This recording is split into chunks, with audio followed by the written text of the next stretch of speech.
ఇప్పుడు మనల్ని చాలా కేటగిరీస్‌లో బీట్ చేస్తుంది. ఇది ఎక్కడి నుంచి స్టార్ట్ అయిందో తెలుసా? 1940స్ నుంచి 50స్ మధ్యలో సైంటిస్ట్‌లకి ఒక బిగ్గెస్ట్ క్వెషన్ రైజ్ అయింది. లైక్ మిషన్స్ కూడా మనుషుల్లాగా థింక్ చేయగలవా అని. 1956లో డార్త్ మౌత్ కాన్ఫరెన్స్ జరిగింది. అంటే ఇది ఒక వర్క్‌షాప్ లాంటిది. ఇక్కడ సైంటిస్ట్‌లందరూ డిసైడ్ చేశారు. We can create the machines that think. ఈ వర్క్‌షాప్‌లోనే జాన్ మెకర్తీ అనే scientist first time AI artificial intelligence అనే వర్డ్ యూజ్ చేశారు.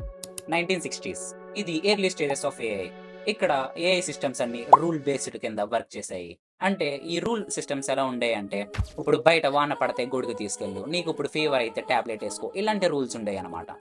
1970స్ టు 1990స్ ఇది ఏఐకి స్లో ఫేస్. ఎందుకంటే ఇక్కడ కంప్యూటర్స్ పవర్ఫుల్ కాదు. నెక్స్ట్ 2000స్ మెషిన్ లెర్నింగ్ రెవల్యూషన్. ఇక్కడే రూల్స్ అన్ని లెర్నింగ్ కింద మారినాయి. Next deep learning and model AI start అయినాయి. నౌ ప్రెజెంట్ మీరు ఏఐ టూల్స్ ని యూజ్ చేస్తున్నారు. అండ్ మీకు old first chatbot name ఏంటో తెలిస్తే కామెంట్ చేయండి.